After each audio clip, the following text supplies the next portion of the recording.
Welcome to My Long Island TV. From Manhasset to Montauk, we have traveled our communities to bring you the following events. I'm your host, Waldo Cabrera. My Long Island TV starts now.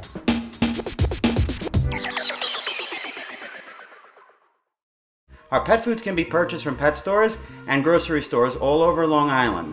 Unfortunately, these pet foods are not produced with the health concerns and nutritional benefits of your pet in mind.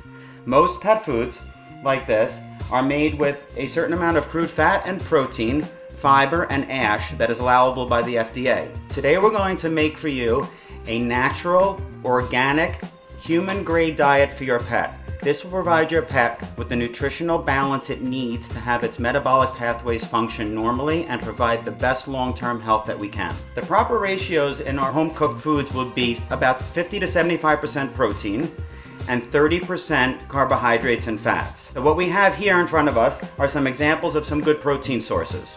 Chicken, salmon, turkey, beef, tuna, lamb, and pork are all great sources of protein.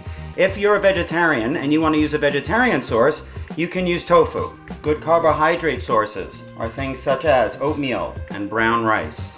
White rice, being that it is bleached, we prefer to use brown rice in its more natural state. Common vegetables we like to use are carrots, broccoli, chopped organic parsley, beets, and we can also add things like green peas, beans, and other legumes. Mashed pumpkin is another great vegetable source as well as a source of fiber for your pet. Greek organic yogurt will provide the probiotics that are essential for intestinal function. Salmon oil or flaxseed oil can be used to supplement the fatty acids in your dog's diet. This is my assistant Lisa. She is a veterinary technician and she's going to help us put all these ingredients together to show you how we can make one good meal for your pet. So as she's chopping some carrots, you can either do it by hand, or if you'd like, you can use a food processor, which will probably pick up the pace for you a little bit. Just as for yourself, whole natural ingredients, the closest that they come to the earth and less processed, would be healthiest. As we prepare these vegetables for your dog's food, you will notice that we're using the entire vegetable. The more colorful your plate is, the healthier it tends to be. We will bring in some green vegetables such as ground chopped parsley. It does have chlorophyll in it, which happens to be an essence of life. It will also help to give your dog better breath. At this point, we're going to add our carbohydrate source. Today I'm picking oatmeal. We're just going to add some hot water.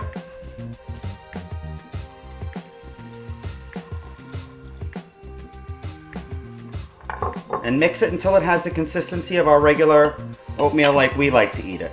Next, we're going to mix our vegetables in with our carbohydrate source.